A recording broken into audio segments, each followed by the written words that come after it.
नमः पार्वती पतये हर हर महादेव।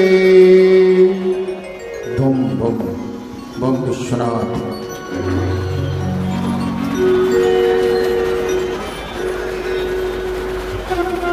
कल प्रथम सोपान पर ग्रंथ रामायण ब्रह्मराम के नाम और मंगलाचरण में जो भी विभूतियां हैं सबकी वंदना की गई और मानस की कथा गंगा में प्रवेश मिल गया हनुमान जी की कृपा से। कथा पूरे जगत को अथवा तो ऐसा कहें कि समस्त लोगों को कथा का दान प्रदान करने वाले महादेव भी कथा सुनने गए। इतनी बड़ी महिमा कथा की है। देखिए जन्मांतरेवा जब जन्म जन्मांतर का पुण्य प्रत्यक्ष मूर्त रूप से हमारे समक्ष उपस्थित होता है तब उसका प्रसाद हमें मिलता है कि कथा श्रवण करने का अवसर प्राप्त होता है। तो बहुत बड़ा भाग्य तो ये है कि भगवान की आह्लादनी परम पावनी उद्धारणी त्रिपथगा में गोता लगाने का ये जो अवसर हमें प्राप्त हुआ है ये हमारे और आपके भाग्य का बड़प्पन ही है। कहीं ना कहीं हमसे पूर्व जन्म में वो सुकृत हुआ है जिसके परिणाम स्वरूप हम और आप आज कथा गंगा में गोता लगा रहे हैं। ये कथा ही है जो मनुष्य के जीवन को सुनियोजित ढंग से व्यतीत करते हुए अंततो गत्वा परम धाम को जीव के परम लक्ष्य को प्राप्त करा देती है प्रभु। परंतु कथा सुनने का जो विधान है उसके अनुसार कथा सुने। बाबा भोलेनाथ क्या नहीं जानते, उनसे बड़ा ज्ञानी, उनसे बड़ा वैष्णव, उनसे बड़ा तपस्वी त्रिलोकी में कोई हुआ है क्या? कोई है क्या? दुनिया को कथा प्रदान करने वाले भगवान स्वयं कथा सुनने जाते हैं। इसी से आप आकलन कीजिए कि कथा गंगा क्या है। तो आइए आज हम बड़े संयोग से उन्हीं भगवान के विवाह महोत्सव में सम्मिलित होंगे। अच्छा, यह उमा शंभु विवाह ठीक है, लौकिक रीति से हम समझते हैं कि भगवान भोलेनाथ का और मैया पार्वती से विवाह हुआ, मगर प्यारों इनका विवाह होना शेष रहता है क्या कभी? परिपूर्णतम परात्म ब्रह्म कभी अपनी आह्लादनी शक्ति से अलग नहीं हो सकता। अच्छा, एक विचार कीजिए, आप उठते हैं, बैठते हैं, भोजन करते हैं, अथवा तो जो भी कृत्य जो भी कर्म करते हैं वो क्यों कैसे करते हैं? कैसे करते हैं? किसके द्वारा करते हैं? शक्ति से ही करते हैं। अरे भाई, शक्ति से उठते हैं, शक्ति से ही बैठ जाते हैं, शक्ति से चल पड़ते हैं, शक्ति के ही प्रयोग से कर्म करते हैं। और आपसे यदि कहा जाए कि आप जिस शक्ति से बोलते हैं, जिस शक्ति से चलते हैं, जिस शक्ति से वार्तालाप करते हैं, जिस शक्ति से वजन उठाते हैं, उस शक्ति को जरा सामने करके दिखाइए तो आप कहेंगे क्या करना है बताइए, कर देते हैं। नहीं, करना नहीं है। जिस शक्ति से आप करते हैं उस शक्ति को जरा सामने प्रकट करके दिखाइए तो आप क्या कहेंगे? हंस पड़ेंगे, बोलेंगे भाई वो शक्ति हमसे अलग थोड़े ही है। इसी प्रकार पूर्ण परात्पर ब्रह्म की आह्लादनी शक्ति उनसे अलग कैसे हो सकती है? अलग नहीं हो सकती। तो भगवान शिव और उनकी शक्ति मां पार्वती उनसे कभी अलग है ही नहीं, एक ही हैं, दोनों एक ही हैं। मगर भक्तों की भावना जैसी है, लोक का कल्याण कैसे होगा, उस प्रकार की लीला मेरे महादेव और मेरी मैया उमा सदैव करती हैं, ताकि जगत का कल्याण होता रहे। और उसी जगत के कल्याण की भावना से आज महादेव और मैया पार्वती का विवाह होना है। बहुत ध्यान से सुने। एक राक्षस हुआ जिसका नाम था तारकासुर।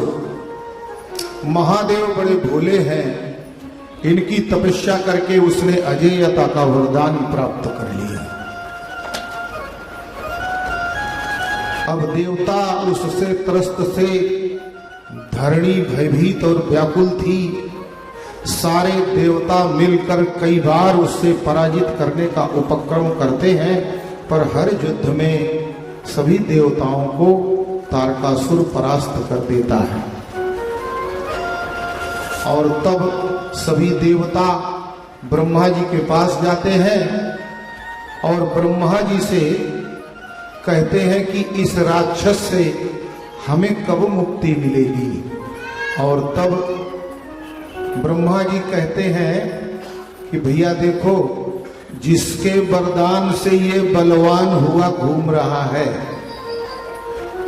उसी का पुत्र इसे मार सकता है, अन्यथा तो ये मरेगा नहीं। तो अब अर्थात शिव जी का शुक्र संभूत अर्थात औरस पुत्र, शिव जी के शुक्र से जो पुत्र उत्पन्न होगा वही तारकासुर का वध करेगा।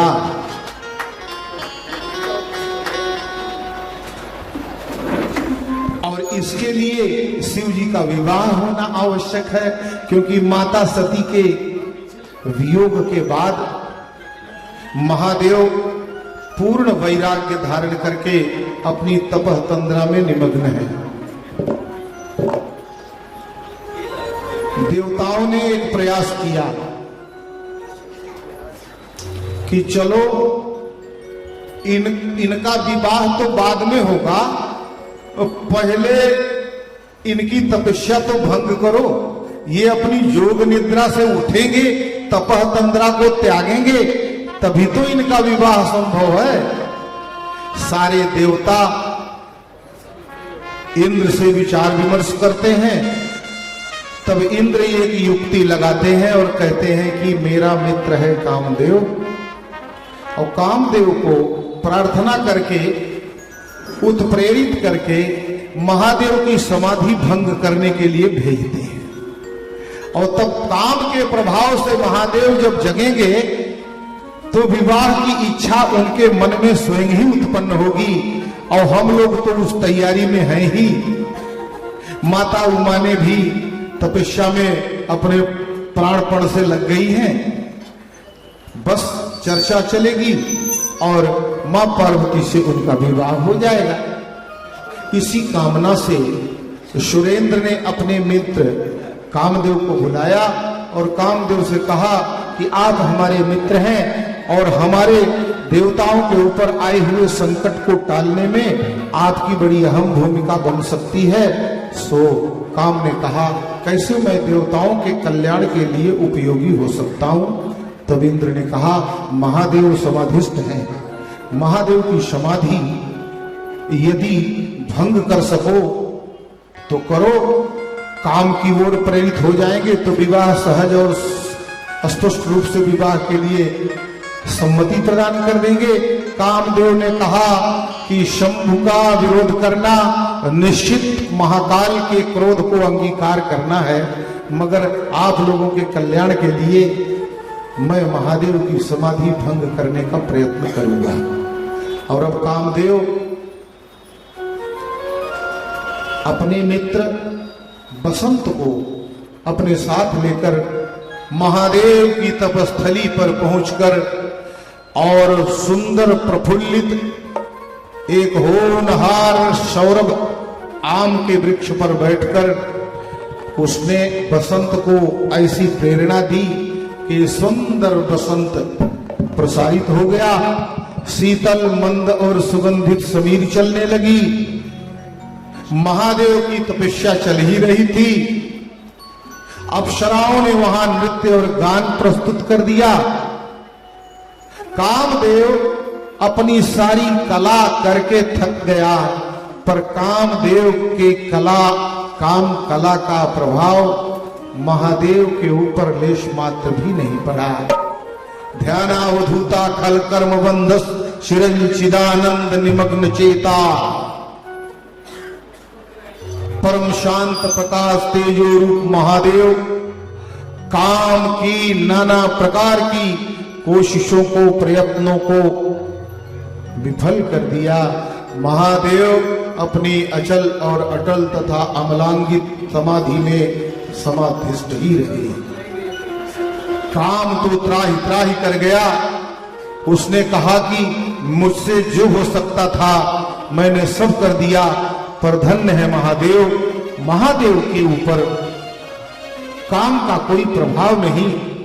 देवता कैसे मूर्ख है कि ये सब लगे हैं महादेव के विवाह करवाने में। अरे काम का तो किंचित लेश मात्र भी प्रभाव महादेव के ऊपर नहीं है, और जो काम से परे है वो विवाह उसका होगा कैसे। परंतु मुझे तो देवताओं का कार्य करना है, इसलिए उसने अपने, देखिए ध्यान से सुनिए, धनु पौष्पमुर्वी मधुकरमयी चंचल दृशाम ईशान्य कोणो बाणा सुहृदप जडात्मा हिमकरा स्वयं चएको वनंग सकल भुवनम व्याकुलयति क्रिया सिद्धि सत्वे भवति महताम नोपकरणे। आज का ही वो दिन है जिस दिन महादेव ने काम की पत्नी रति को ये वरदान दिया कि तेरा पति शरीर से विहीन होते हुए भी समूचे संसार को व्याकुल करके रखेगा। रति रोने लगती है, कहती है शरीर नहीं होगा तो कैसे इनका अस्तित्व होगा। महादेव ने कहा बिना शरीर के काम रहेगा, पर तुम्हें काम का अभाव कभी व्यापेगा नहीं। ये आज का ही दिन है। इसी दिन महादेव ने ये कृत्य किया। काम ने विवश होकर महादेव की समाधि येन केन प्रकारेण मुझे खंडित करनी है, इसलिए उसने धनु पौष्पम पुष्प की धनुष पर भ्रमरों की प्रत्यंचा को खींचकर काम का महाकराल बाण महादेव की ओर छोड़ दिया। और वो महादेव की ओर काम का बाण जब आया तो महादेव के हृदय पर लगा, और महादेव के हृदय पर जब काम का बाण लग गया तो महादेव ने आश्चर्य पूर्वक देखा ये क्या है। महादेव तो परमानंद में थे मग्न। महादेव ने कहा मेरी कुंडली शक्ति ब्रह्मरंध्र पर स्थिर होकर परमानंद प्रदान कर रही थी। मैं अपने इष्ट वरिष्ठ के चिंतन में नित्य निमग्न था। ये क्षोभ कैसा है। और जब उन्होंने अपने वक्षस्थल की ओर देखा तो काम का बाण था। ये कहां से आया, किसने मारा, इधर उधर देखा, कहीं दिखाई नहीं दिया। समक्ष देखे तो आम के वृक्ष के सुंदर पत्तों के झुरमुट में कामदेव चुपचाप बैठा था।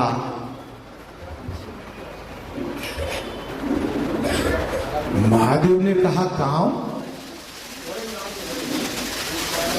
तुम्हारी ये धृष्टता कि तुमने मुझे इस प्रकार अपना बाण छोड़कर व्यथित करने की कुचेष्टा की है।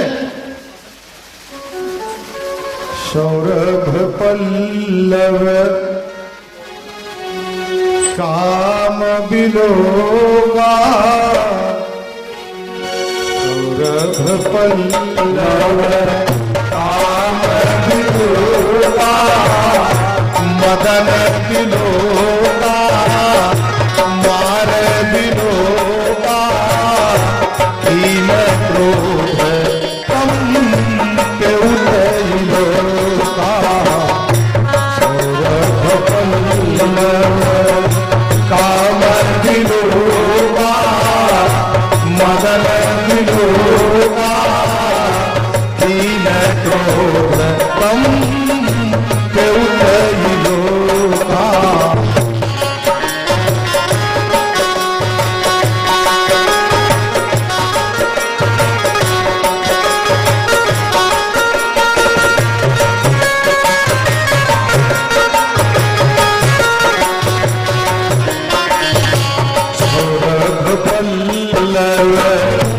मदन बिलोगा, मदन बिलोगा, कीन क्रोध कम के उतैलोगा।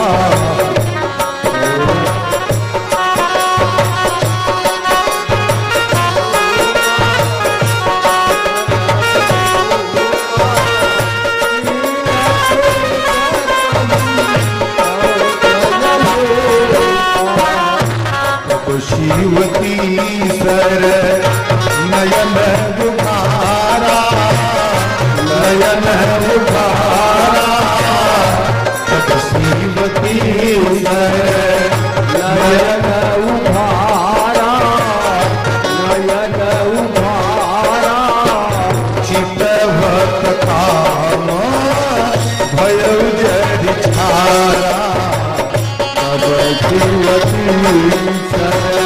नयन उभारा, नयन उभारा, चितवत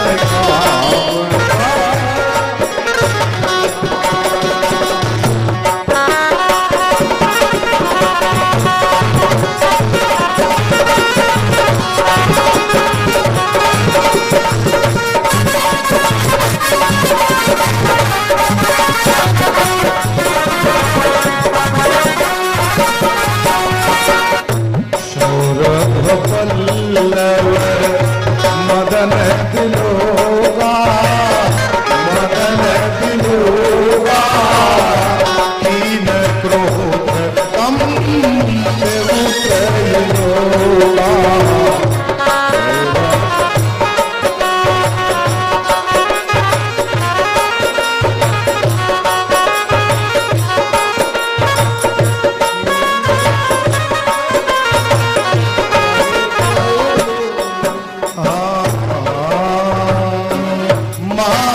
सौरभ वृक्ष की ओर देखा, वहां काम महादेव के भय से भयभीत खड़ा था। महादेव ने कहा, हे कामदेव, तुम्हारी ये धृष्टता, तुमने, मैं अपने इष्ट के ध्यान में निमग्न था और तुमने ये बाण छोड़कर मुझे व्यथित कर दिया, मेरे हृदय में क्षोभ उत्पन्न कर दिया। ये सोचते ही महादेव को क्रोध आ गया, और क्रोध आ गया तो महादेव का तीसरा नेत्र खुल गया, और नेत्र खुलते ही तो काम के ऊपर अंगारों की बरसात हो गई, और वहीं सौरभ पल्लव में डूबा छुपा भयभीत काम उसी आम के वृक्ष पर जलकर भस्म हो गया। तीनों लोकों में हाहाकार हो गया, देवता त्राहि त्राहि करने लगे। सब ने कहा, जब काम ही नहीं रहा तो सृष्टि कैसे चलेगी, प्राकृतिक खेल ही मिट जाएगा। सब वहां उपस्थित हो गए,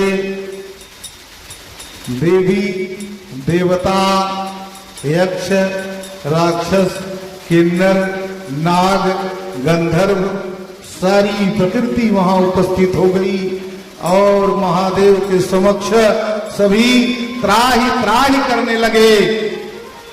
महादेव ने कहा, ऐसा क्या हो गया कि सब यहां आ गए? बोले, प्रभु आपने तो ऐसा कर दिया कि जो सृष्टि काम के प्रभाव से संचरित होती आई है, वो तो आज ने सृष्टि के संचरण में आपने बाधा उत्पन्न कर दी। अब तो सृष्टि की रचना होना ही बहुत कठिन है। सृष्टि की रचना हो ही नहीं सकती, जो अब तक रची गई है वो आगे चल नहीं सकती। महादेव ने कहा क्यों? सबने कहा आपने तो काम को ही भस्मसात कर दिया महादेव। बोले जो काम सृष्टि के संचरण में सहायक है वो राम का विरोधी नहीं हो सकता। काम अपनी मर्यादा में रहे तो पूज्य है, और यदि काम अपनी मर्यादाओं को तोड़ेगा तो सदा सर्वदा सर्वनाश ही होगा। मैंने काम को नष्ट नहीं किया है, काम को अपनी मर्यादा में रहने का पुरुषार्थ प्रदान किया है। बोलिए भूत भावन भगवान भोलेनाथ की जय। अब काम का ये स्वरूप जगत को कभी दिखाई नहीं देगा। बोले प्रभु लेकिन सृष्टि कैसे चलेगी, लोग पैदा कैसे होंगे? महादेव शांत हैं और सभी देवता पंक्तिबद्ध होकर महादेव को काम के लिए प्रसन्न करना है। तो क्यों? क्योंकि अब रुदन कर रही है एक नारी। वो कौन है? रति, कामदेव की पत्नी, क्योंकि उसके पति को महादेव ने भस्म कर दिया है।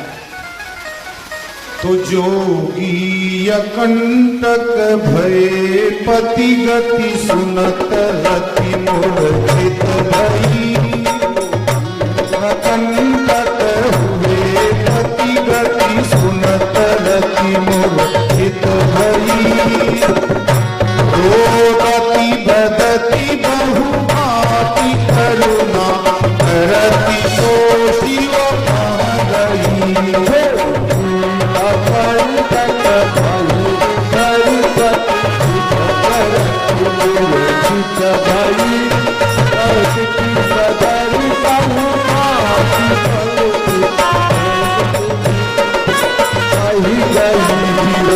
गति बदति बहुभाति करुणा करति सोषि कहाँ गई।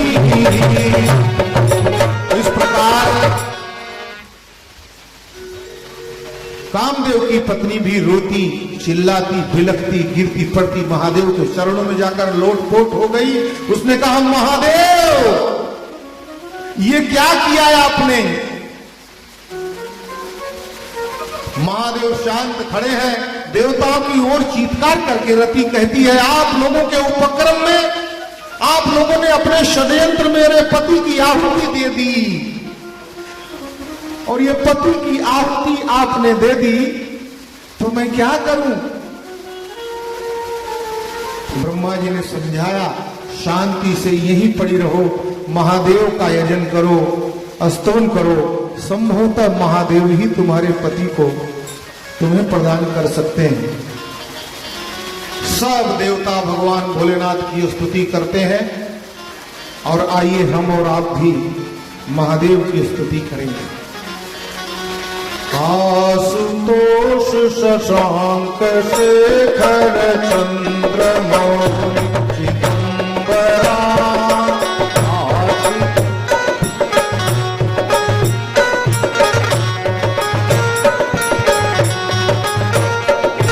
कोटि कोटि प्रणाम शंभो, कोटि नमन दिगंबरा।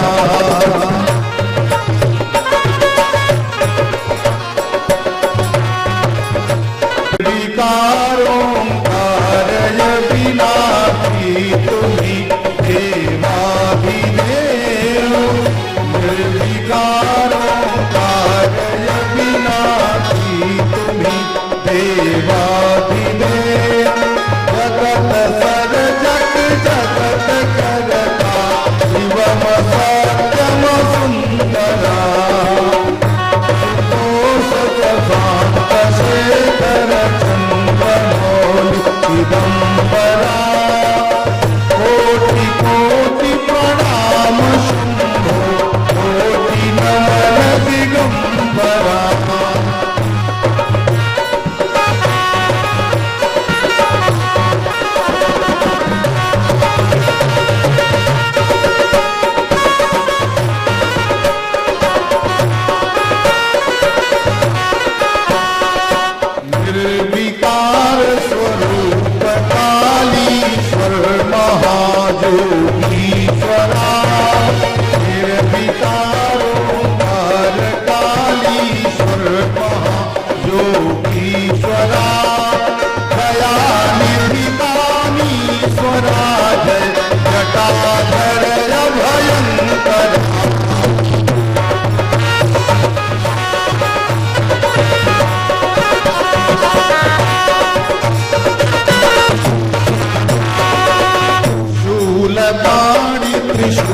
त्रिशूलधारी अवधरी बागंबरी शूलपाणि त्रिशूलधारी अवधरी बागंबरी जय महेश त्रिलोकनायक जय महेश त्रिलोकनायक विश्वनाथ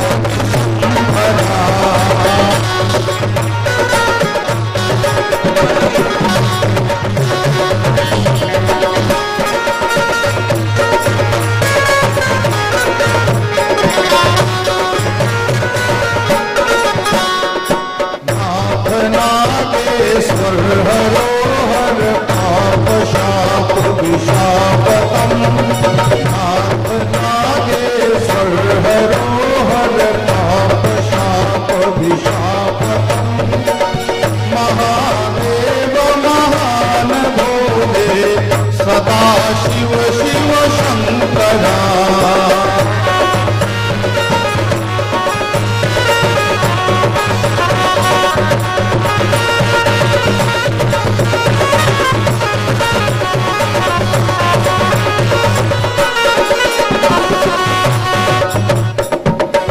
जगतपति अनुरक्त भक्ति सदैव तेरे चरण हो जगतपति अनुरक्त भक्ति सदैव तेरे चरण हो क्षमा हो अपराध सब जय जय जय जगदीश्वरा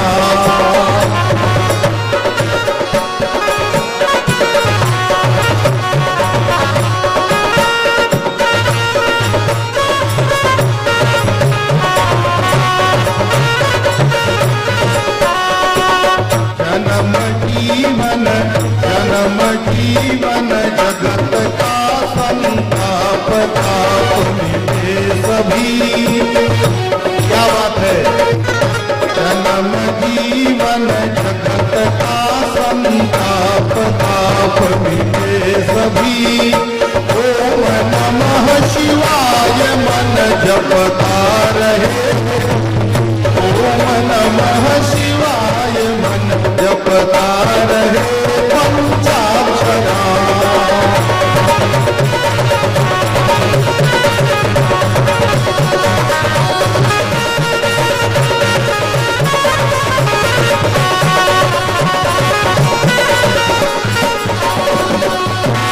आशुतोष शशांक शेखर चंद्रमौलि चिदंबरा कोटि कोटि प्रणाम शंभो कोटि नमन दिगंबरा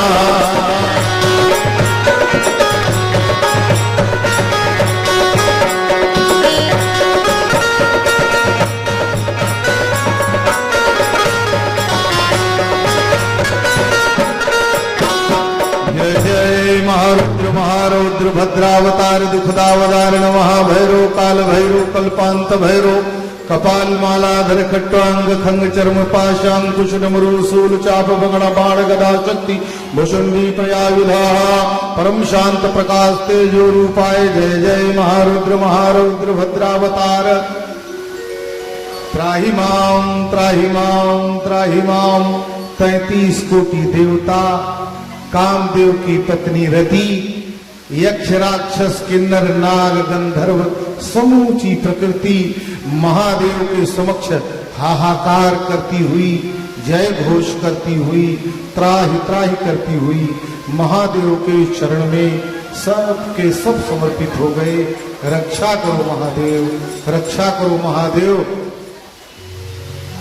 अब महादेव प्रसन्न हुए और तब महादेव ने कहा क्या चाहते हैं आप लोग? रति ने कहा ये देवता बड़े षड्यंत्रकारी हैं महादेव, इन्होंने अपने षड्यंत्र में मेरे पति की आहुति दे दी, मुझे आप मेरा पति दे दीजिए, बाकी देवताओं को आप क्या शाप और क्या वरदान देंगे ये आप जाने और ये देवता जाने। आपकी समाधि भंग करने के लिए मेरे पति को देवताओं ने उलझाकर बहलाकर फुसलाकर आपके समक्ष आने के लिए विवश कर दिया। और मेरे पति ने आपकी समाधि भंग करने की कुचेष्टा कर दी, सो हे देव आप मेरी रक्षा करें। काम जारी रति कह बर दीना, रति कह बर दीना, आह शंभु तुम बड़ भल कीना। काम जारी रति कह बर दीना, कह बर दीना, आह शंभु तुम बड़ भल कीना।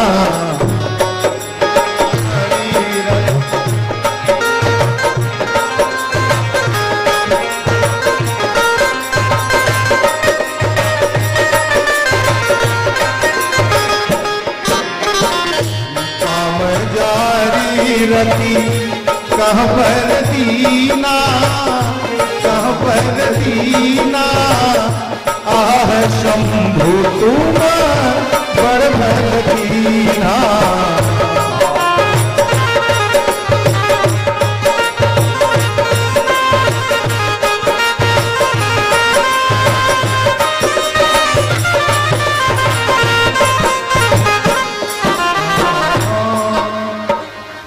महादेव ने काम की पत्नी रति को वरदान दे दिया, हे देवी प्रसन्न हो जाओ, कभी भी तुम्हें अपने पति का अभाव आभास नहीं होगा। शरीर से काया से तो कभी काम आपको छोड़ के कहीं चला भी जाता रहा होगा, लेकिन अब मेरे वरदान के फलस्वरूप काम आपको छोड़कर कभी नहीं जाएगा। और मेरा ऐसा ज्वलंत वरदान है कि तुम्हें अपने पति का अभाव कभी आभास नहीं होगा। और तब यह सुनते ही देवी रति को लगा कि मेरा पति मेरे पास ही खड़ा है। महादेव के शरण की शरण चली जाती है, काम को लेकर रति वहां से प्रस्थान करती है। और तब देवता विनय करते हैं, महादेव हमारी ऐसी दशा है कि आपके वरदान से बलवान होकर तारकासुर समूची सृष्टि में त्राहि त्राहि मचा चुका है। देवता हमारे राजा इंद्र उसके भय से इंद्रप्रस्थ छोड़कर कहीं अन्यत्र अपना गुप्त जीवन यापन कर रहे हैं। ऐसी दुर्दशा हमारी आपके रहते महादेव। महादेव ने कहा मैं तारकासुर से युद्ध करके देवताओं का पद पुनः प्रदान करूंगा, आप सबको प्रतिष्ठित कर दूंगा। मगर ब्रह्मा जी तत्क्षण बोल पड़े। ब्रह्मा जी ने कहा महादेव मैंने तारकासुर की कुंडली देखी है, वो आपसे नहीं आपके शुक्र से संभूत पुत्र के द्वारा मारा जाएगा। महादेव शांत हो गए। ब्रह्मा जी ने तत्काल कहा और आपसे विवाह करने के लिए मां सती एक नया जीवन धारण करके पार्वती के रूप में हिमालय की पुत्री बनके आपको पाने की तपस्या करके तपस्या में आपकी कठिन तपस्या में उत्तीर्ण हो चुकी हैं। सो महादेव ये समाधि छोड़िए और चल के विवाह कीजिए पार्वती जी से। महादेव कहते हैं जैसा मेरे इष्ट का आदेश होगा, आप सब सुखपूर्वक अपने धाम को प्रस्थान करें। देवता वहां से चले गए और अब श्री राम जी प्रकट होते हैं और महादेव से कहते हैं मैं आपसे भिक्षा मांगने आया हूं। महादेव ने कहा प्रभु भिक्षा मांगना तो हम जैसे योगियों का कार्य है, आप कब से भिक्षार्थी हो गए? बोले आपसे भिक्षा मांगने का मेरा मन करता है और ये प्रतिज्ञा करो मेरे सामने, मुझे वचन दो कि आप मुझे जो मैं भिक्षा मांगूंगा वो दोगे। महादेव ने कहा प्रभु आपको देना क्या है, सब कुछ तो आपका ही है। तो सुनो महादेव, जाय पियाहु शैलजहि यही मोहि मांगे देव। जा करके देवी पार्वती से विवाह कीजिए, यही मेरी भिक्षा है और ये आप मुझे दे दीजिए। बोले प्रभु भिक्षा मांगकर मुझे क्यों इस प्रकार लज्जित कर रहे हैं? आपका वरदान तो, आपकी इच्छा तो मेरे मस्तक पर है। बोले न, मस्तक पर कदापि धारण मत करना। महादेव ने कहा क्यों? मस्तक तो सर्वश्रेष्ठ है अंग। बोले मस्तक पर गंगा बह रही है, उधर मस्तक पर रखा और गंगा ने बहा दिया तब? बोले तब क्या करूं? बोले हृदय में रखिए। महादेव ने कहा हृदय में किसी अन्य वस्तु के लिए स्थान नहीं है प्रभु। बोले क्यों? बोले हृदय में तो आप विराजमान हैं। तो भगवान श्री रामचंद्र ने कहा जहां मैं विराजमान हूं वहां मेरी बात क्यों विराजमान नहीं हो सकती? जहां मैं हूं वहां मेरी मति है। महादेव चुप हो गए, चुप होना पड़ा। और महादेव ने श्री राम जी की ये आज्ञा शिरोधार्य नहीं हृदयोद्धार कर लिया। और हृदय में धारण करके जब महादेव ने प्रभु को प्रणाम किया तो प्रभु ने भी तत्क्षण महादेव को प्रणाम किया। और फिर श्री राम जी अंतर ध्यान हो गए और अब शिव जी विवाह के लिए तैयार हैं। सारे देवता शिव जी के विवाह में जाने के लिए आनंदित हैं। ब्रह्मा जी ने लग्न देखकर चिट्ठी लेकर सप्तऋषियों के द्वारा भिजवा दिया है हिमालय के पास। वहां भी भगवान भोलेनाथ के विवाह की तैयारी हो रही है, क्योंकि वहां यज्ञ मंडप, विवाह मंडप, बारातियों के ठहरने वाला मंडप, सब कुछ स्वयं विश्वकर्मा जी ब्रह्मा जी के आदेश से निर्मित करने में लग गए हैं। और इधर सभी देवता अपने अपने वाहन को सजाते हुए अपनी अपनी अंगनाओं के साथ अपने अपने सुंदर सुसज्जित रथ पर बैठकर महादेव के कैलाश पर आ गए हैं। और बाबा से सभी गणों ने कहा कि महादेव, अरे आपके विवाह में बारात चलने के लिए सारे देवता कैलाश पर उपस्थित हो गए हैं महाराज। तो बोले तो ठीक है चलो। अरे बोले तो ऐसे ही चले, आपको दूल्हा बनना है। तो बोले बना दो। बोले क्या बना दें? दूल्हा का श्रृंगार होता है। बोले तो कर दो। अरे गणों ने कहा क्या लेके कर दे? कुछ है भी तुम्हारे पास कि बस कर दो? श्रृंगार करने में कुछ लगता है, सो तो तुम्हारे पास कुछ है नहीं। अरे साधारण व्यक्ति का भी विवाह होता है तो उसके पास नहीं सामर्थ्य है तो अपने इष्ट मित्रों से मांग लेता है, पड़ोसियों से मांग लेता है कि भैया दूसरे पुर में जा रहे हैं, जरा सज संवर के चलो, जो चीज नहीं है किसी से मांग लो, धारण कर लो, ताकि वहां इज्जत न जाने पाए। अब तुम्हारे पास कुछ है नहीं और ना तो किसी से मांगोगे। बोले मूर्खों, मेरे पास कुछ नहीं है ऐसा कहते हो? निरंतर सोमरस की वर्षा करने वाला शीतल देदीप्यमान चंद्रमा मेरे भाल पर विराजमान है, जो अहर्निश अमृत की वर्षा करता है, जिसकी एक बूंद पाने के लिए देवता सदा सर्वदा लालायित रहते हैं। मेरे पास अमृत का भंडार मस्तक पर विराजमान है, तुम कहते हो कुछ नहीं है। बोले देखो बाबा, ये अमृत अमृत सब तुम ही समझो। विवाह में चलने के लिए चंद्रमा के अमृत की आवश्यकता नहीं है, बढ़िया से आभूषणों की आवश्यकता। बोले ये चंद्र मेरा आभूषण है, ये वासुकी, ये शेष, जिसने समूची धरा को रसातल में जाने से बचाने के लिए अपने सहस्त्र फन पर समस्त भूमंडल को धारण करने वाला सर्वशक्तिमान ये नाग मेरे कंठ की शोभा है। इससे बड़ा आभूषण और क्या हो सकता है? अरे पापियों को, अघियों को, संतापियों को भी, जो रौरवा नरकगामी है, ऐसी आत्माओं को भी तार कर उनका परम कल्याण करने में सदा सर्वदा समर्थ ये पतित पावनी जगतोद्धारिणी गंगा का अविरल प्रवाह मेरे मस्तक पर विराजमान है। ये किसी आभूषण से कम है? भला कौन ऐसा आभूषण होगा जो मेरी गंगा नामक आभूषण को चुनौती देगा? मगर गणों ने कहा बाबा सब कुछ ठीक है, लेकिन आप दुल्हा बनेंगे तो ये सब कुछ बड़े सुंदर आभूषण हो सकते होंगे, मगर दुल्हा के आभूषण तो ये नहीं है। तो बोले क्या करना है? बोले दुल्हा के मस्तक पर मोर होता है, मुकुट होता है, अच्छे अच्छे वस्त्रों से, स्वर्ण के आभूषणों से दूल्हा सुसज्जित होता है, अच्छा वाहन होता है उसका, अच्छे लोग उसके साथ बराती होते हैं, तब बरात बनती है महादेव। ऐसे करोगे हंसी करई हो परपुर जाई, दूसरे नगर में जाके हंसी कराओगे और ये भेष देखकर हंसी तो छोड़ दो। आप तो भगवान हो, आपकी बात छोड़ दीजिए, पर आपके साथ बारात में जाने वाले सारे लोग मारे जाएंगे। कृपा करो महादेव। बोले देखो मैं किसी से मांगने नहीं जाऊंगा, इसी में कुछ बन पड़ता है तो करो।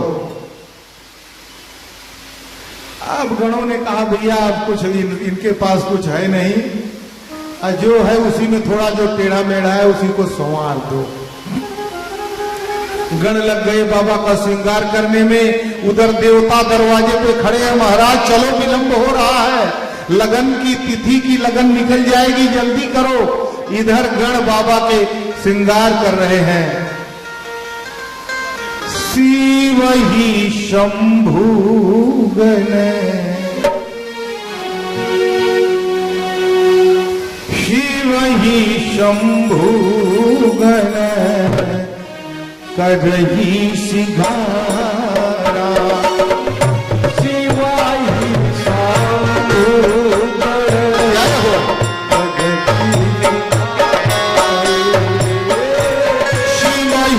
शंभु गण, करही सिंगारा। शिवा ही शंभु गण,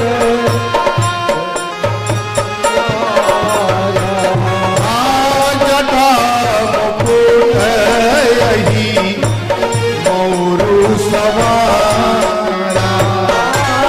जटा मुकुट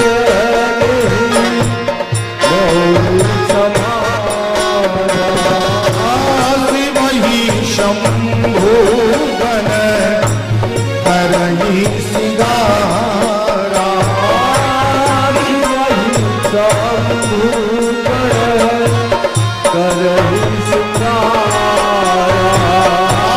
जटा मुकुट यही मोरू सवारा। जटा मुकुट मोरू सवारा।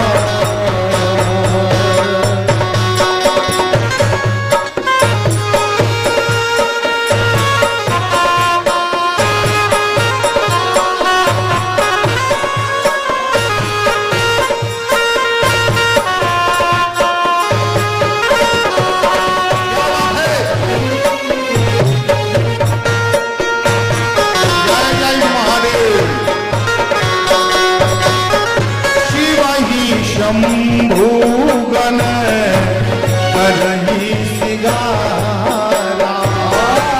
शिव ही शंभु गण, करही सिंगारा। जटा मुकुट यही मोरू सवारा। जटा मुकुट यही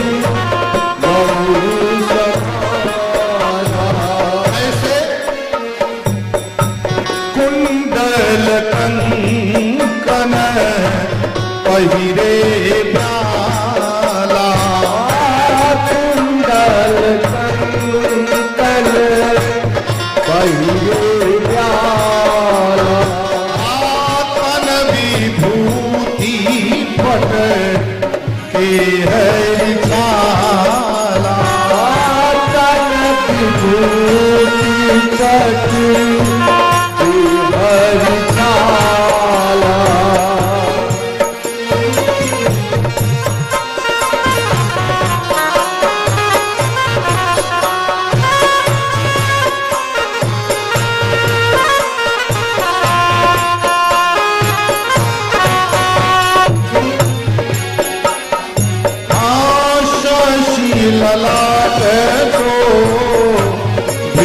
शील गंगा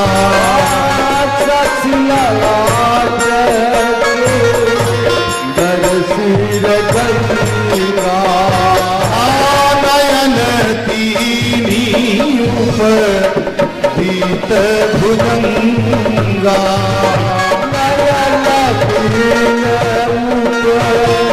दीत भुजंगा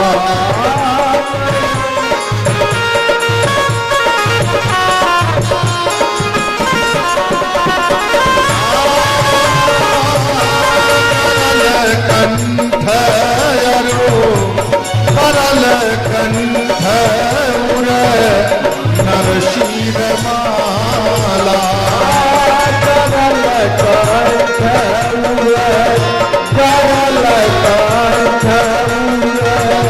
नरसिंह बाला शिव भेष शिव राम कृपाला शिव देश शिव राम कृपाला शिव देश शिव राम कृपाला शिव ही शंभु बन करही सिगारा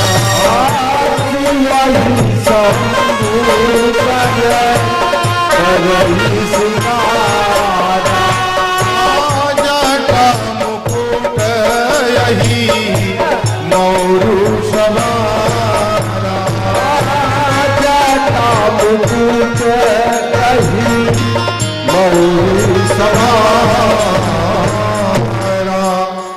बाबा के गण बाबा का श्रृंगार करने लगे। एक ने कहा क्या किया जाए, दूसरे ने कहा पहले तो ये जो जटाएं खुली हैं इनको लपेट कर मस्तक पर एकत्र बांध दिया जाए। जटाओं को लपेट कर बाबा के मस्तक पर बांध दिया गया। ये जटाओं का मुकुट हो गया।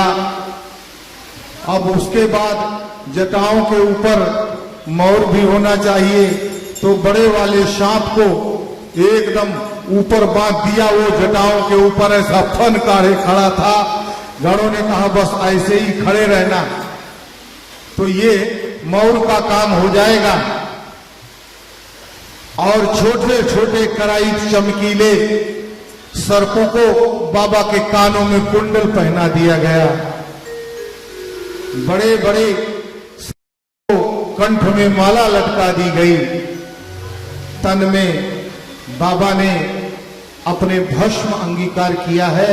बाबा के समूचे कर्पूर द्युति गौर वर्ण पर भस्म ऐसी शोभायमान हो रही है जैसे घन घन गरजता घनघोर आभा मंडल के बादलों का स्वरूप छा गया है। और बाबा का यज्ञोपवीत भी बड़े बड़े सर्पों का ही बाबा ने पहना हुआ है। और बाबा के गले में विष धारण करने के कारण बाबा का कंठ नीला नीला चमकदार दिखाई दे रहा है।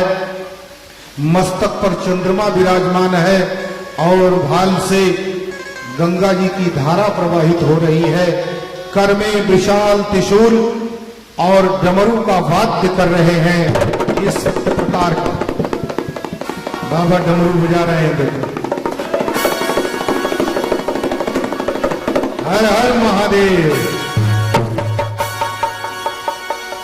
इस प्रकार बाबा का श्रृंगार हो गया। बाबा ने कहा देखो सब बाहर चिल्ला रहे हैं, विलंब हो रहा है, तुम लोगों का श्रृंगार ही नहीं पूर्ण हो रहा है। बाबा से कहा कि पूर्ण हो गया, श्रृंगार पूर्ण हो गया है। तो फिर अब बोले अब चलो, सब इंतजार कर रहे हैं, प्रतीक्षा हो रही है दुल्हा सरकार की। तो बोले चलो। बाबा उठकर खड़े हो गए और गणों ने बाबा की जय जयकार किया। लेकिन बड़ा अद्भुत एक प्रसंग हो गया। वो क्या, नंदी ने कहा अरे चुप रहो, बैठ जाओ बैठ जाओ बैठ जाओ। बाबा ने कहा अभी श्रृंगार हो गया। बोले चलो खड़े हो जाओ। अब कहते हो बैठ जाओ। बोले बैठ जाओ, मेरी बात मान लो।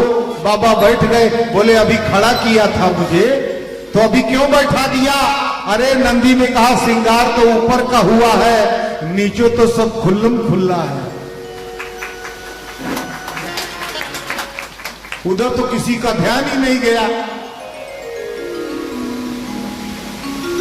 तो बोले तब अब बोले अब यही है कि कुछ है तो नहीं आपके पास, परंतु मैं एक उपाय लगाता हूं। बोले क्या? बोले जिस बाघंबर पर आप बैठते हैं उसी बाघंबर को जिस पे बैठे थे वही बाघंबर उठाकर बाबा के कमर में लपेटकर एक बड़े नाग से बांध दिया लोगों ने, और कहा यही आपका वस्त्र है। जब कुछ है ही नहीं तो जहां कुछ नहीं वहां कुछ तो अच्छा ही है।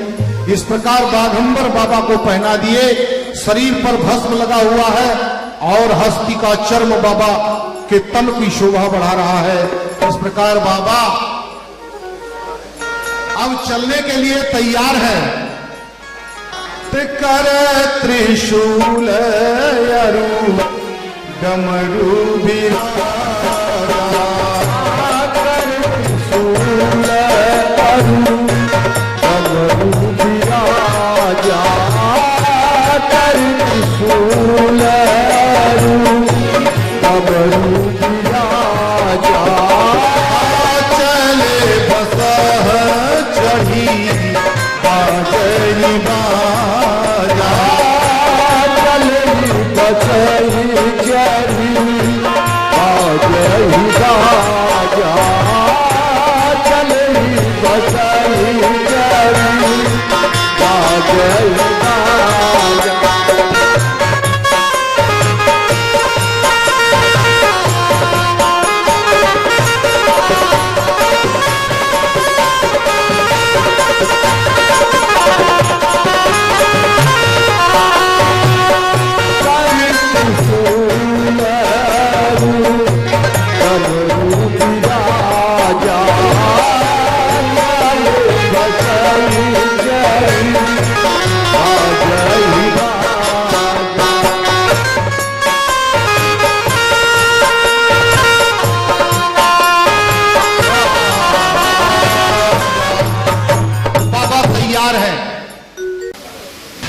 भगवान भोलेनाथ अब अपने परिवार के ऊपर अपनी गृहस्थी की जिम्मेदारी देकर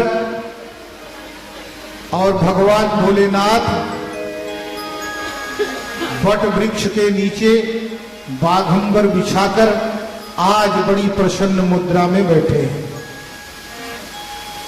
और मां पार्वती कहती है कि बच्चों के बीच में अच्छा नहीं लगता क्या?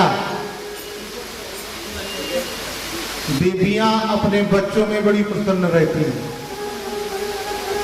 पर महादेव कहते हैं जब बच्चों के बच्चे हो गए तो घर परिवार उनके हवाले करके और हमको आपको भगवान का भजन करना चाहिए।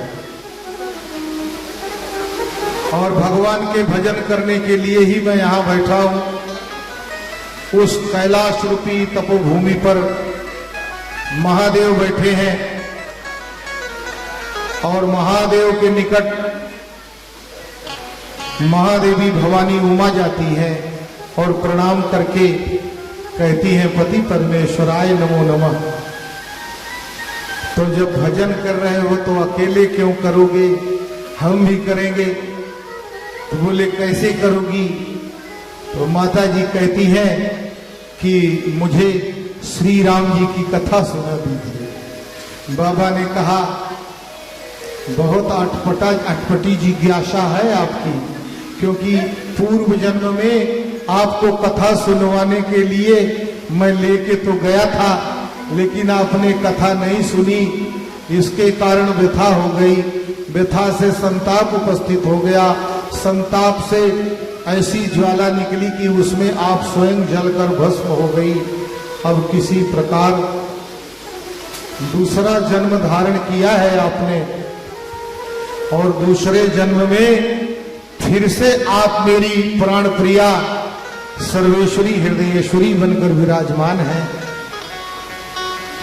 पर राम कथा की बात करती हो तो मुझे भय लगता है कि एक बार कथा नहीं सुना आपने तो आपका वियोग हो गया, और फिर से कथा कही जाए और फिर ना सुने तो तब तो पक्का है कि अब कितना भी जन्म ले लोगी पर मैं आपको और आप मुझे प्राप्त नहीं हो सकते।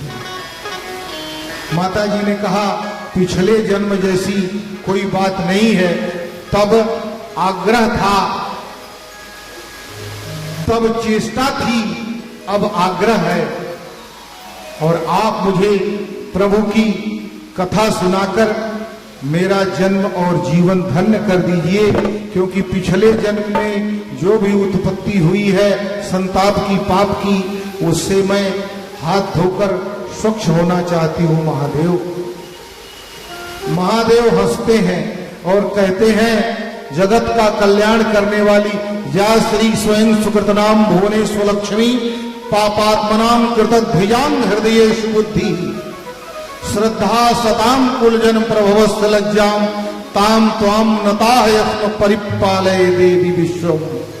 जगत के कल्याण की कामना करने वाली भवानी आपके हृदय में सदैव लोक कल्याण की भावना विराजमान रहती है। आपका पवित्र निर्मल है, आप जो भी कृत्य करती हैं वो लीला होती है, और लीला में भी प्राणी मात्र का कल्याण ही छिपा रहता है। और भगवान की कथा सुनने का, प्रसंग सुनने का ये जो जिज्ञासा आपने उपस्थित किया है, इसमें भी लोक कल्याण है। माता कहती है अच्छा कैसे लोक कल्याण है?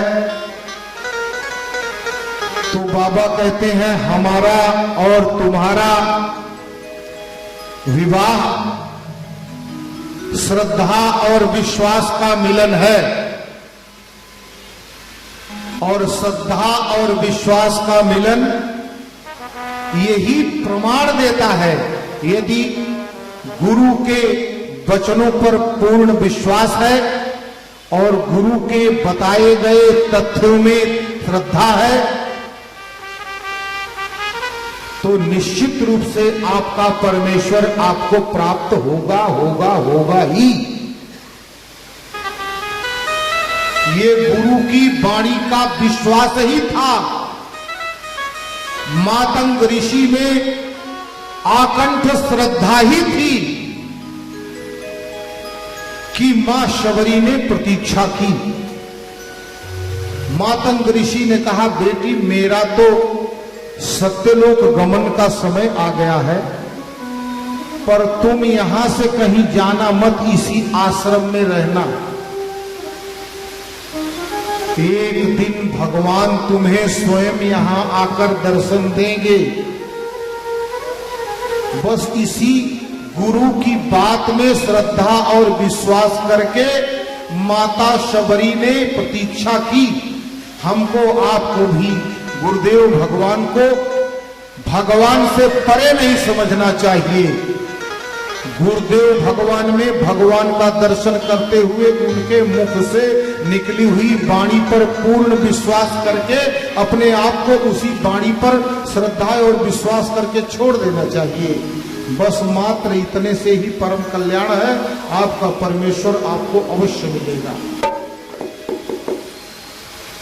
तो ये श्रद्धा और विश्वास माने श्रद्धा ही मां पार्वती है और विश्वास ही महादेव है। श्रद्धा और विश्वास का मिलन इसी बात का प्रमाण है कि महादेव और उमा का विवाह, महादेव और उमा का विवाह अर्थात श्रद्धा और विश्वास का मिलन। महादेव कहते हैं कि ठीक है, तुमने कथा भी जो पूछा है इसमें भी जगत का कल्याण है, क्योंकि हमारा और तुम्हारा ये कथा के रूप में जो संवाद होगा, इस संवाद में प्रभु के यशों का गान होगा, और प्रभु के यशों का गान करके प्राणी मात्र भवसागर से पार हो जाएंगे। बोलिए महादेव की जय, मां पार्वती की जय। अब माता जी कथा सुनने के लिए एकदम सावधान होकर बैठती हैं, और बाबा भी सावधान होकर कथा सुनाने के लिए उपक्रम करते हैं। तो कहते हैं देखो हरि गुण नाम अपार, प्रभु का गुण और प्रभु का नाम अपरंपार है। और कथा रूप अगणित अमित, और कथा का रूप ब्रह्म का स्वरूप असंख्य है, अगणित है और अनुपम है, उसकी उपमा नहीं दी जा सकती। मैं निज मति अनुसार कहूँ मां सादर सुनऊँ। हे उमा, मैं कहूंगा और तुम आदर पूर्वक उसे सुनो, पर प्रभु का कोई गुण पूर्ण रूप से कह नहीं सकता और भगवान का अकथनीय गुण कोई पूर्ण रूप से सुन भी नहीं सकता। मैं अपनी मति के अनुसार भगवान के गुणों का वर्णन करूंगा और आप अपनी मति के अनुसार श्रद्धा और विश्वास पूर्वक इसे सुनेंगे। सुनिए, भगवान के जन्म किस भांति होते हैं, भगवान अवतार कैसे लेते हैं, किसके लिए लेते हैं, अवतार लेकर के भगवान कैसी कैसी दिव्याति दिव्य लीलाएं करते हैं, भगवान के कौन से जन्म किस किस कल्प में हुए। भगवान के जन्म की बात जब माता जी पूछती हैं तो भगवान कहते हैं कि हरि अवतार हे तुझे ही होई, हरि अवतार हे तुझे ही, हरि अवतार हे तुझे ही होई, हरि अवतार हे तुझे ही, हरि अवतार हे तुझे ही होई, हरि अवतार हे तुझे ही, इदम तीर्थम नहीं यातन होई, इदम तीर्थम नहीं यातन होई।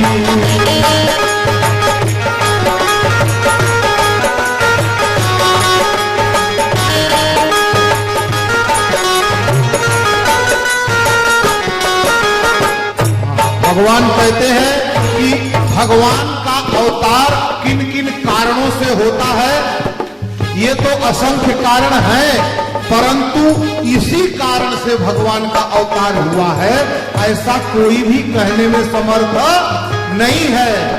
कैसे?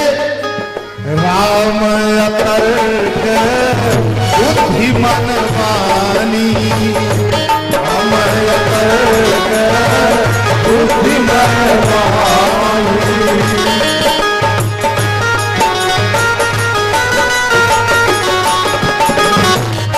हमारे सुनहु सयानी, सुनहु भवानी,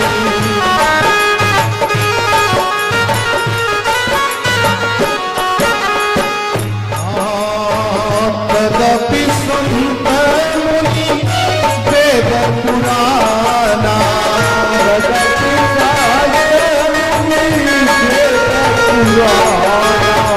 रस कछु कहाई सोमति अनुमाना, जगत छुपाई सुमति अनुमाना, समय सुमुखी सुनावन समय समुझी सुनावन समुझी परई जस कारण मोही, समुझी परई जस कारण मोही।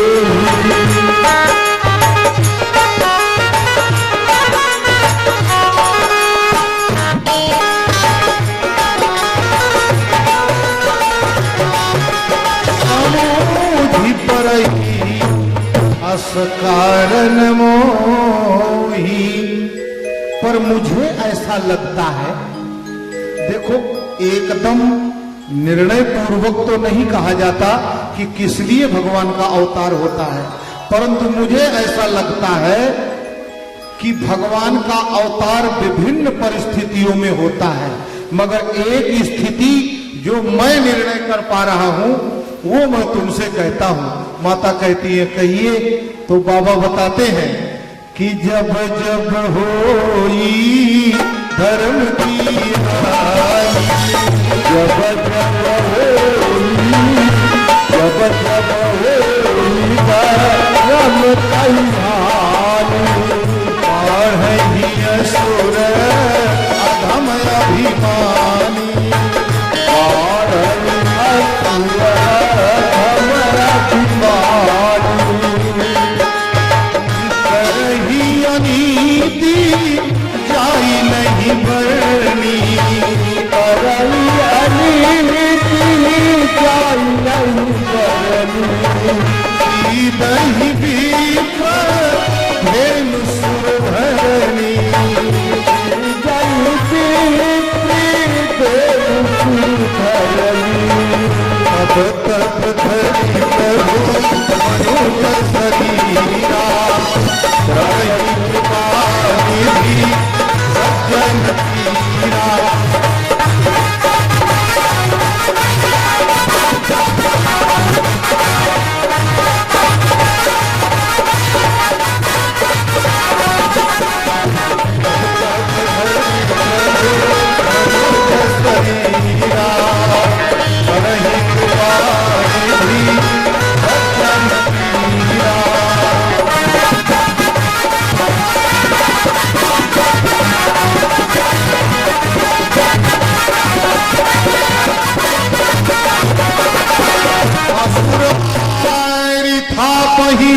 सुरन राखहि निज श्रुति से तू, जग विस्तार ही विशद जस राम जन्म कर हेतु।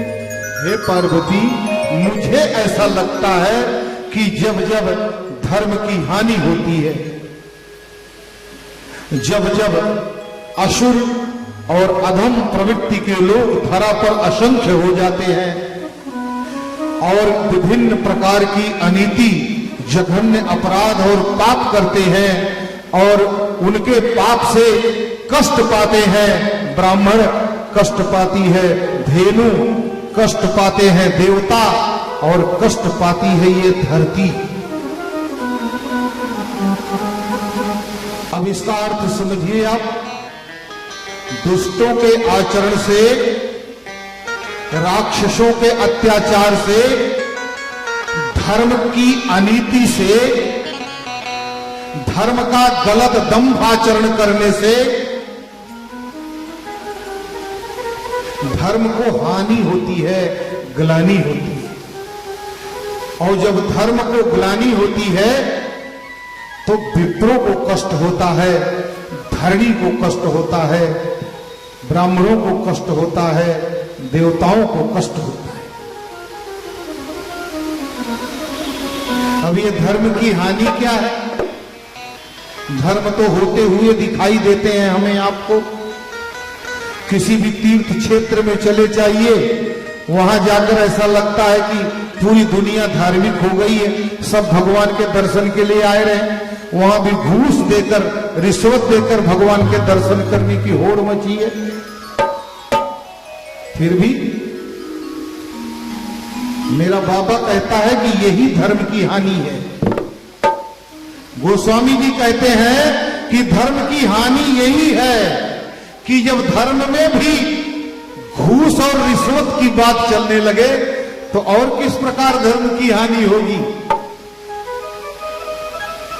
आप जाकर तीर्थ क्षेत्रों में देखिए, वहां भक्ति चरम उत्कर्ष पर दिखाई देती है, मगर वो भक्ति मात्र दिखाई देती है। भक्ति के दोनों पुत्र ज्ञान और वैराग्य वहां भक्ति के साथ नहीं है, क्योंकि भक्ति के दोनों पुत्र यदि उसके साथ नहीं होंगे, कहने का मतलब है यदि भक्ति के साथ ज्ञान और वैराग्य का साम्राज्य नहीं होगा मां भक्ति के साथ उनके दोनों पुत्र ज्ञान और वैराग्य सुशोभित नहीं हो रहे होंगे, तो फिर वो भक्ति मात्र आडंबर ही है। प्रभु मुझे हृदय से क्षमा कर दीजिएगा। बाबा भोलेनाथ कहते हैं बिना ज्ञान और वैराग्य की जो भक्ति हमें दिखाई देती है वो मात्र दिखाई दे रही है, पर हे उमा यथार्थ में वो भक्ति है ही नहीं। यदि भक्ति होगी अपने यथार्थ परमात्मा स्वरूप से, यदि भक्ति सत्य सत्य सत्य ही होगी तो उनके साथ ज्ञान और वैराग्य भी अवश्य होंगे। भक्तों की पहचान यही है कि भक्त वही भक्त है जो ज्ञान और वैराग्य से परिपूर्ण है प्रभु। और जब भक्त ज्ञान और वैराग्य को परे रखकर मात्र भक्ति का आडंबर और दिखावा करते हैं तो ये पतन के मार्ग के अनुगामी हैं प्रभु। आप जाकर के देखिए, मुझे क्षमा कीजिएगा पर कहना पड़ रहा है, आप जाकर के देखिए बड़े बड़े मठाधीशों के यहाँ, बड़े बड़े तीर्थ क्षेत्रों में जाकर के देखिए, किसी की निंदा का प्रश्न यहाँ कदापि नहीं है, परंतु बात है तो मेरे गोस्वामी तुलसीदास जी की तरह जिस तरह केले के पात पात में पात पात में पात, उसी तरह मेरे गोस्वामी जी की बात बात में बात बात में बात और बात में और बात निकलती जाती है, तो मैं क्या करूं। पापस्य खंडः, धर्म को हानि होती है पाप के खंडों से, पाप से। तो पाप का पापस्य खंडः पाखंडः, पाप के खंड से धर्म को हानि होती है, अर्थात पाप का खंड पाखंड, पाखंड से धर्म को हानि होती है। पाखंड से धरा गंभीर होती है, अकुलाती है, बिलखती है, चिल्लाती है, रोती है। पाप से पितरों को कष्ट होता है, पाखंड से देवताओं को कष्ट होता है, पाखंड से गैया मैया रोती है। इसी को कहते हैं धर्म की हानि। आप जा करके देखिए तो आपको पता चलेगा कि भैया ये बंगला किसका है, तो पता चलेगा त्यागी महाराज का। होता है कि नहीं होता है? अच्छा ये बच्चे किसके रो रहे हैं, तो ब्रह्मचारी जी के। ये हल्ला कहां हो रहा है, तब मौनी बाबा के आश्रम में है, ऐसा दिखाई देता है। ये युग का भी प्रभाव है। तपसी धनवंत दरिद्र गृही, कलि कौतुक तात न जात कहीं। ये कलिकाल का कौतुक है प्रभु। तपस्वी धनवान होंगे और दरिद्र गृही होंगे। गृहस्थाश्रम में संसार के प्रपंच में जीवन यापन करने वाला, व्यवहार को चलाने वाला गृहस्थ दरिद्र होगा। और जो वैराग्य धारण कर लिया है, संसार से विमुख हो गया है, उसके पास नाना प्रकार के भंडार और भंडारण विराजमान होंगे। ये कलिकाल का प्रभाव है। मगर ये प्रभाव ये दर्शाता है कि ये पाखंड है, ये निराकोरी भक्ति है, मात्र प्रदर्शन के लिए है। ज्ञान और वैराग्य के अभाव से इसका कोई महत्व नहीं है। ये है धर्म की हानि। मेरे बाबा कहते हैं कि जब जब होई धर्म की हानि, जब जब होई, जब जब होई धर्म की हानि, बढ़ही असुर अधम अभिमानी, बढ़ही असुर अधम अभिमानी, जब जब बढ़ही असुर अधम अभिमानी। इसी धर्म की हानि का वर्णन करते हैं बाढ़े लंपट चोर जुआरा लंपट होंगे असंख्य लोग। लंपट माने रहे कुछ बतावे कुछ, इसी को लंपट कहते हैं।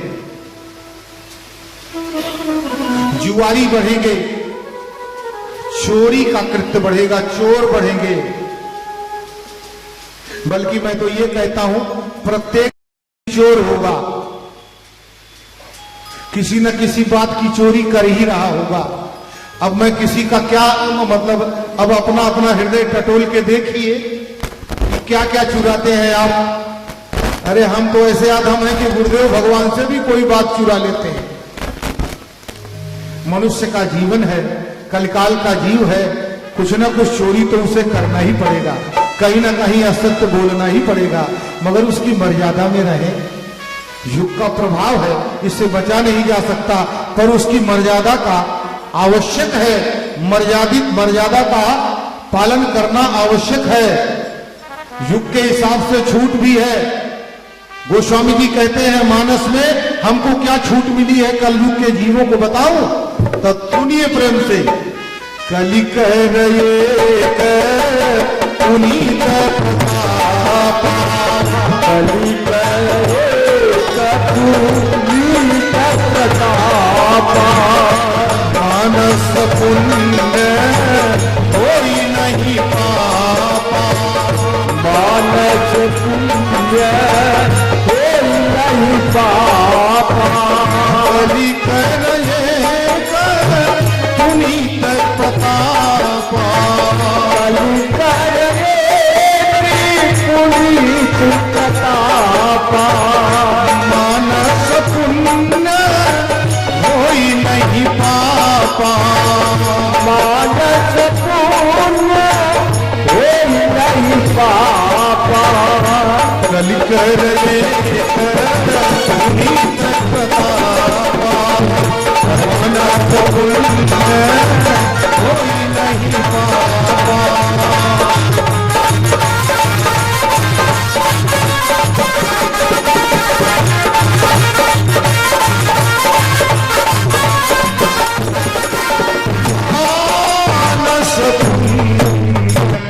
होई नहीं पापा। कलिकाल का प्रधान बड़प्पन क्या है, ध्यान से सुनिए। गोस्वामी जी कहते हैं एक परम पावन पुनीत प्रताप है कलिकाल का। क्या?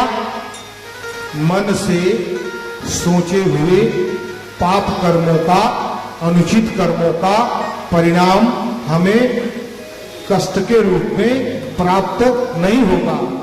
जैसे मन से आपने कुछ अनिष्ट सोच लिया, मन से पाप वृत्ति बन गई, मन में आपके किसी से ईर्षा, द्वेष, जलन, संताप उपस्थित हो गया, किसी की हत्या तक का विचार आपके मन में यदि उपस्थित हो गया, तो मात्र सोच भर लेने से पाप का फल, दुष्परिणाम आपको प्राप्त नहीं होगा। आपके पाप के खाते में ये लिखा नहीं जाएगा। मगर मन से अगर पुण्य कार्य सोच लिया, परोपकार सोच लिया, सत्कर्म करने की भावना मन में सोच लिया आपने, तो अवश्य इस सोचने मात्र का भी पुण्य फल आपके खाते में जोड़ दिया जाएगा। ये कलिकाल का प्रभाव है प्रभु, और इसीलिए कलिकाल सभी युगों से श्रेष्ठ है। कल युग सम नहीं आन युग, जो नर कर विश्वास। इसलिए हर युग का अपना प्रभाव है, मगर इस युग के पाखंड को देखकर पृथ्वी थर्राती है। पृथ्वी ब्रह्मा जी से कहती है, हे प्रजापति, मुझे नदियों, पहाड़ों, पर्वतों, महासागरों का भार व्यथित नहीं करता, मुझे व्यथित करता है पापियों का पापाचार, दुराचारियों का दुराचार, दंभाचारियों का दंभाचार, चोरों की चोरी, व्यभिचारियों का व्यभिचार, कदाचारियों का कदाचार, लंपटों की लंपटी और चोरों की चोरी। ये मुझे व्यथित करते हैं और मैं इनका भार धारण कर नहीं सकती अब। और ब्रह्मा जी समझाते हैं धरणी को, सारे देवताओं को लेकर के महादेव के पास जाते हैं और कहते हैं कि पृथ्वी के कष्ट का निवारण कैसे होगा। ये कथा भगवान के जन्म के उद्धरण को प्रस्तुत करती है। माता जी कहती है लेकिन और तो कोई कैसे, और कोई कारण। तब महादेव कहते हैं कि अनेकों जन्म प्रत्येक कल्प में भगवान ने लिया है। एक दो जन्मों की बात करते करते महादेव ने कहा कि एक प्रकार एक कल्प में ऐसा भी भगवान का अवतार हुआ। माता जी ने कहा कैसा? कहते हैं नारद शाप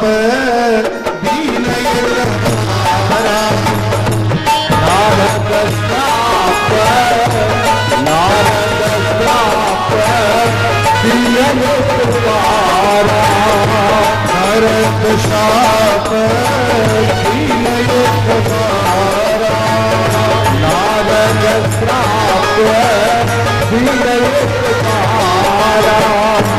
एक कल्प यही नदी अवतारा, एक कल्प यही अवतारा। नारद शाप दीन यज्ञ मारा, नारद शाप दीन यज्ञ मारा। एक कल्प यही लगी अवतारा, एक कल्प यही लगी अवतारा। नारद शाप दीन यज्ञ मारा, एक कल्प यही लगी अवतारा।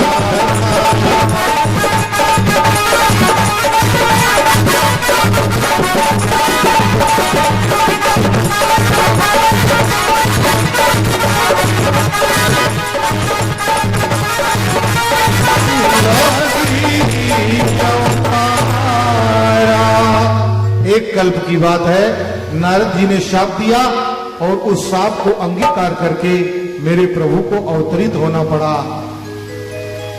माता जी ने कहा ये आपने कैसे कह दिया? मेरे गुरुदेव भगवान इस प्रकार अविवेक का परिचय नहीं दे सकते। भगवान ने अवतार लिया, ये बात आपकी सत्य है, हुआ होगा, मुझे पूर्ण विश्वास है। पर इस बात का विश्वास मैं कदापि नहीं करती, इस बात को मैं कदापि स्वीकार नहीं करूंगी कि मेरे गुरुदेव भगवान ने भगवान को शाप दे दिया। अरे वो तो बड़े बड़े दयालु हैं, बड़े कृपालु हैं, भला मेरे गुरुदेव नारद जी आपके भगवान को शाप कैसे दे सकते हैं? हाँ, इस बात पर मुझे विश्वास नहीं है। ये होती है गुरु की निष्ठा। गुरु के प्रति दुर्वचन सुनना नहीं चाहिए। शास्त्र तो यहां तक कहते हैं कि कर्णौ तत्र पिघातव्यो। अगर आप असहाय हैं, अगर आप प्रतिकार नहीं कर सकते, तो आपको अपने दोनों हाथों को कस के अपने कानों को बंद करके वहां से गत्रो अन्यत्र ततोतता, वहां से शीघ्रातिशीघ्र कहीं अन्यत्र चले जाना चाहिए। जहां अपने गुरु की निंदा हो रही हो, वहां से यदि आप असहाय हैं, यदि आप कुछ भी करने में विवश हैं, तो आप अपने कानों को बहुत कस के बंद कीजिए और शीघ्रातिशीघ्र वहां से पलायन कर जाइए, तो दोष और पाप के भागी नहीं होंगे। और अगर आप समर्थवान हैं तो तत्काल अपने शस्त्रों का प्रयोग करके उस गुरु से द्रोह करने वाले की जिह्वा काटकर धरा पर गिरा देना चाहिए। ऐसा हमारा शास्त्र कहता है। तो आप तो मेरे पति परमेश्वर हैं, आपके सामने फिर भी मैं गुरु भक्ति की निष्ठा का पालन करते हुए इतना अवश्य कहूंगी कि मेरे गुरुदेव भगवान पर दोषारोपण करना बंद कीजिए। हाँ, यदि उन्होंने शाप दिया भी होगा तो अवश्य ही आपके भगवान ने कोई शाप के योग्य अपराध भी किया होगा।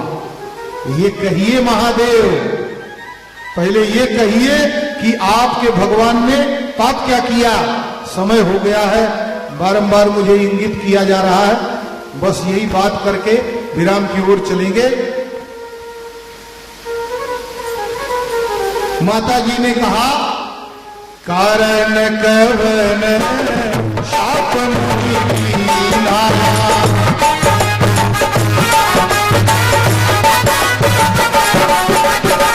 अपराध रमापति कीना।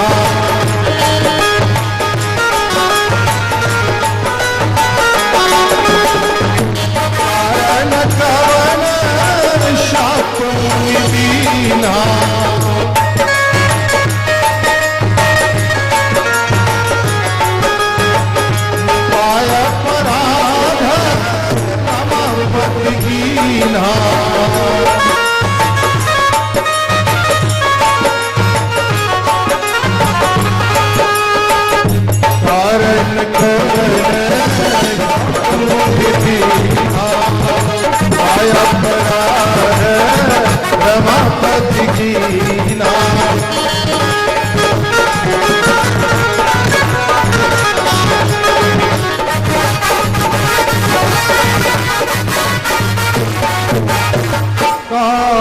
अपराध रमापति कीना।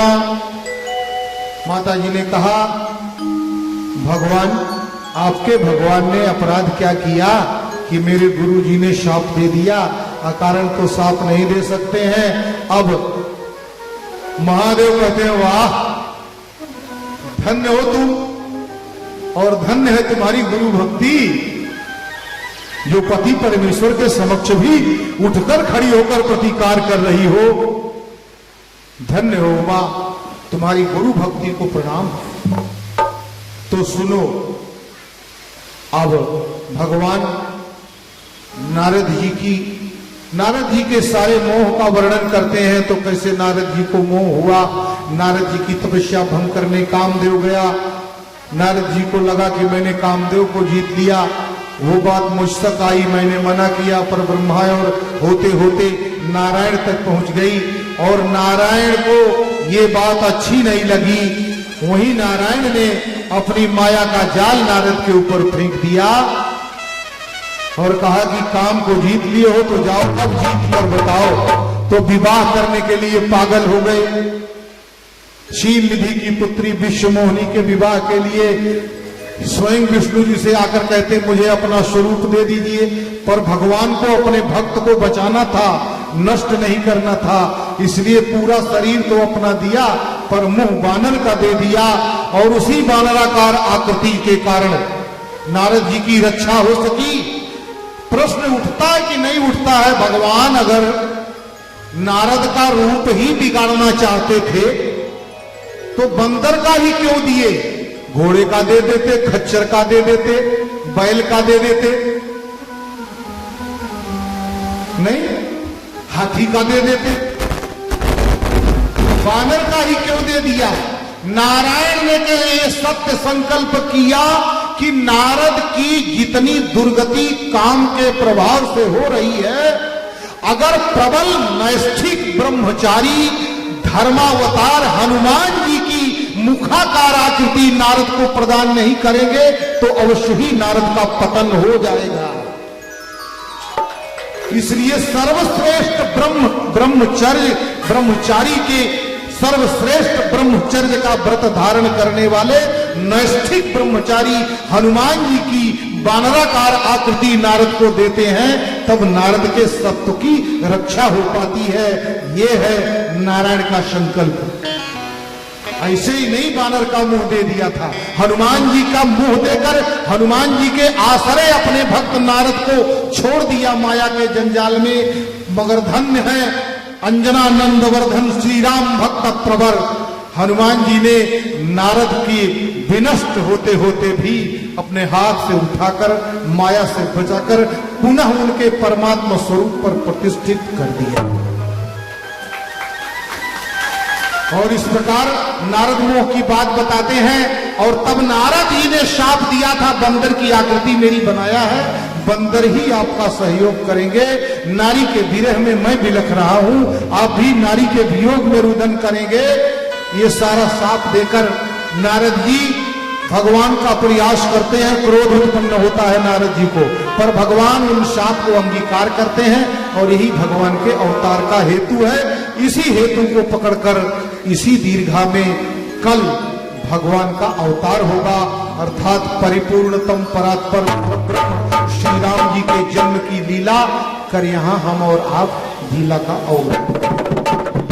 सीताराम सीताराम सीताराम सीताराम सीताराम सीताराम सीताराम सीताराम राधे श्याम राधे श्याम राधे श्याम राधे श्याम राधे श्याम राधे श्याम राधे श्याम राधे श्याम सीताराम सीताराम सीताराम सीताराम